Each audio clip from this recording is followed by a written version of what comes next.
भारत का इतिहास आप पलटेंगे तो उसका अधिकांश भाग जो है वह बिहार ही रहा है।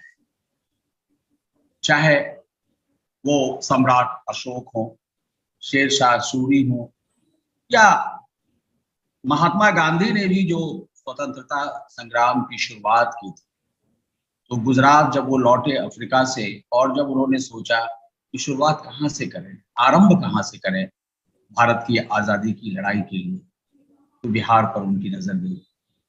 बिहार की मिट्टी में वो आग है, वो वो रोशनी है कि बिहार सारी दुनिया को आज नहीं, जमाने से, युगों से बिहार आकृष्ट करता रहा है। देखिए, चाहे हम बुद्ध की बात लें, महावीर की का जिक्र करें, डॉक्टर ये महावीर का जिक्र करें, शेरशाह सूरी का जिक्र करें, चंद्रगुप्त का, अजात शत्रु, बिंबिसार से लेकर के गुरु गोविंद सिंह जी तक का, तो एक बड़ी गौरवशाली परंपरा रही है बिहार की। और आजादी की लड़ाई में, जैसा कि मैंने शुरू में ही कहा निर्भय जी, कि महात्मा गांधी ने चंपारण से भारत की आजादी का संग्राम और उसका संग्राम का शंख फूंका था जब राजकुमार शुक्ल उनके सहयोगी थे। तो बिहार गणतंत्र की भूमि है। दुनिया में सबसे पहले गणतंत्र की स्थापना वैशाली में हुई थी, जो लिच्छवियों के काल में।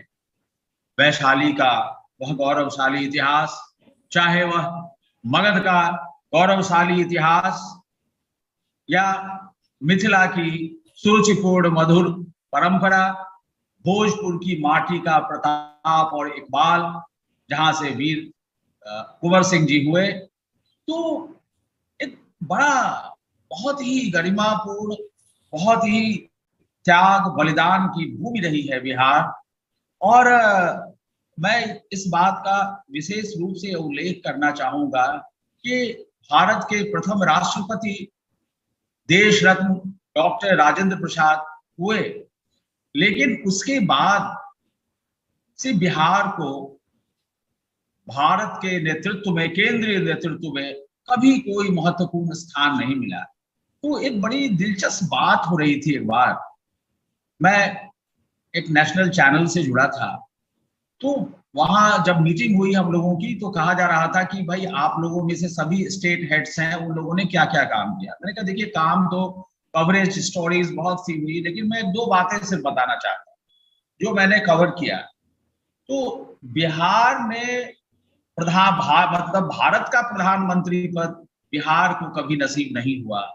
जिस बिहार ने भारत को नेतृत्व दिया, अशोक, चंद्रगुप्त, शेरशाह सरीखे महान व्यक्तित्वों के नेतृत्व में जो बिहार ने भारत को नेतृत्व दिया, उस बिहार को आजादी के बाद कभी, डॉक्टर राजेंद्र प्रसाद राष्ट्रपति हुए उसके बाद, कभी बिहार को केंद्र में नहीं लाया गया, केंद्रीय नेतृत्व में बहुत शीर्ष पद पर नहीं लाया गया। लेकिन मैंने कहा कि बिहार भारत के, दुनिया के, भारत का पद नहीं पा सका बिहार केंद्रीय पद, लेकिन दुनिया में बिहार ने प्रधानमंत्री का पद जरूर दिया। और मॉरिशस के राष्ट्रपिता डॉक्टर सर शिव सागर राम गुलाम निर्भय जी, आप उनको स्मरण करें, वह गिरमिटिया मजदूरों की का संघर्ष से लेकर के, और डॉक्टर सर शिव सागर राम गुलाम भोजपुर के रहने वाले थे, हरिगांव के। तो मैं हरिगांव गया था, मैंने अपनी उस मीटिंग में मैंने कहा कि मॉरिशस के राष्ट्रपिता और वहां के राष्ट्रपति पद पर भी रह चुके, आसीन रह चुके डॉक्टर सर शिव सागर राम गुलाम के गांव में गया था उनका कवरेज करने के लिए कि वह कौन सी महान भूमि है जिसने मॉरिशस को, इतने खूबसूरत से देश मॉरिशस को राष्ट्रपति दिया, और बाद में डॉक्टर शिव सागर राम गुलाम वहां के राष्ट्रपिता घोषित किए गए। और यही नहीं निर्भय जी, डॉक्टर शिव सागर राम गुलाम के पुत्र डॉक्टर नवीन राम गुलाम, वो भी मॉरिशस के प्रधानमंत्री हुए। फिर आप भोजपुर के, हरिनगर के शिव सागर राम गुलाम, बगल में आए बक्सर, बक्सर का एक गांव है भेलूपुर।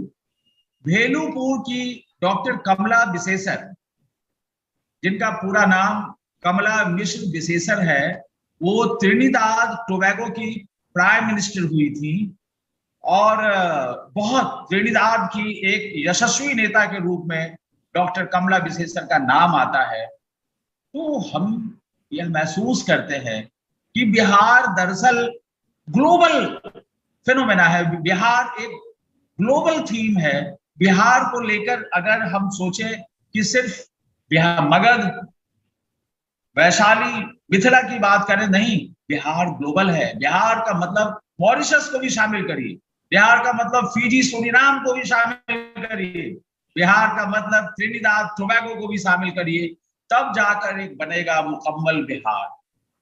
और आज उस बिहार का हम दिवस मना रहे हैं। आपने जैसा कि इंट्रोडक्शन में ही कहा है कि आज की यह तारीख 22 मार्च 1912 में संयुक्त प्रांत से बिहार और उड़ीसा इकट्ठे अलग हुआ था और 1934 में फिर उड़ीसा बिहार से अलग, और सन 2000 में झारखंड बिहार से अलग हुआ। इस तरह कई एक लंबी कहानी है और उसका इतिहास है कि कैसे कैसे ये सारे प्रांत, बंगाल से बिहार, उड़ीसा अलग हुआ, फिर उड़ीसा 1934 में, फिर 2000 में झारखंड का बनना। तो ये सब कुछ समेटे हुए है बिहार। और इसलिए एक, मैंने कहा ना कि बिहार एक ग्लोबल सब्जेक्ट है। जैसे कि बहुत से ऐसे मतलब बोध गया, पावापुरी, राजगीर, ये सब आप ले तो बाहर के जितने टूरिस्ट या अपने देश भर के तीर्थ यात्री, भारत का ऐसा कोई सूबा नहीं होगा, कोई कोना नहीं होगा जहां से अपने पितरों को पिंडदान करने के लिए, किसी भी स्टेट, और लोग आते हैं अपने पितरों को पिंडदान करने विष्णुपद मंदिर गया, और तब वहां भारत एक मेक हो जाता है कि पितरों की मुक्ति के लिए पिंडदान कहां करने जाएंगे? गया जाएंगे। और इसी तरह उसके बिल्कुल बगल में सटा हुआ ये ट्विन सिटी है गया, बोध गया, और बोध गया में महात्मा बौद्ध धर्मावलंबी और सारी दुनिया से, क्या जापान, क्या चीन, क्या थाईलैंड, श्रीलंका, मतलब एक लंबी सूची है निर्भय जी कि विश्व भर के तीर्थयात्री जो बौद्ध धर्म में आस्था रखते हैं बोध गया आते हैं। और एक बड़ा गजब का नाता है, बहुत दिलचस्प कहानी है जो मैंने एक बार उस पर रिपोर्ट भी लिखी थी कि बोध गया के कई गरीब लड़के जिनको नौकरी नहीं मिल रही थी, वो टूरिस्ट बन गए, टूरिस्ट लोगों के गाइड बन गए, और वो टूटी फूटी जापानी, टूटा फूटा चाइनीज लैंग्वेज, थाई वगैरह लैंग्वेज बोलने लगे। पेट का सवाल था, तो टूटी फूटी बोलते बोलते वो लोग फर्राटे से जापानी बोलने लगे। आप कभी आए, या आप तो देख भी चुके हैं, लेकिन अपने मित्रों को बताएं कि वहां बोध गया में कम से कम 2 दर्जन ऐसे दंपति हैं जो जिनके पति हैं बोध गया के लोकल, वहां के रहने वाले, पचहट्टी का इलाका है और भी कई गांव है, और उनकी पत्नी जापानी है। और वो फिर विवाह का प्रस्ताव उस जापानी लड़की ने दिया बोध गया के उस लड़के को, फिर विवाह हुआ, फिर वो बोध गया का लड़का अपनी जापानी पत्नी के साथ गया जापान, वहां से लौटा, फिर होटल्स वगैरह कई उन लोगों ने खोल रखे हैं। तो अब बिहार का रिश्ता जो है वो, अब मैं क्या बताऊं, अब ये जापान और बिहार का कैसे संबंध बनता है। तो बिहार दरअसल जो है वो एक बड़े गीतकार हुए, उनका एक छोटा सा गीत है, एक फूल चांदनी लगाया है आंगने, फूले तो आ जाना एक फूल मांगने, झील नदी सागर के रिश्ते मत जोड़ना, झील नदी सागर के रिश्ते मत जोड़ना, लहरों को आता है इधर उधर फेंकना, तुम तक पहुंचाया है मुझको अनुराग ने, एक पेड़ चांदनी लगाया है आग ने। तो बिहार की चांदनी का जो वृक्ष है ना, वह वसुधैव कुटुंबकम का वृक्ष है निर्भय जी। और आज यही वजह है कि जब बिहार एक संपूर्णता में, जब हम बिहार की बात करते हैं निर्भय जी, तो हमने जैसा कि कहा आपसे कि वह मगध है, वह मिथिला है, वह भोजपुर है, वह वैशाली है, लेकिन संग संग वह मॉरिशस भी है, संग संग वह सूरीनाम भी है, संग संग फिजी भी है, त्रिनिदाद भी है, तब जाकर बनता है एक मुकम्मल बिहार। और यही नहीं, यूरोप के बहुत सारे देशों में जब आप जाएंगे, इंग्लैंड जाएंगे, अमेरिका जाएंगे, बहुत सारे कंट्रीज, ऑस्ट्रेलिया जाएंगे, कनाडा जाएंगे, तो आप वहां पाएंगे कि अधिकांश डॉक्टर, इंजीनियर, अधिकांश बिहार के डॉक्टर्स इंग्लैंड के अस्पताल चला रहे हैं निर्भय जी। यह गर्व की बात है। बिहार के डॉक्टर्स अमेरिका के हॉस्पिटल्स चला रहे हैं, ये बड़े गर्व की बात है।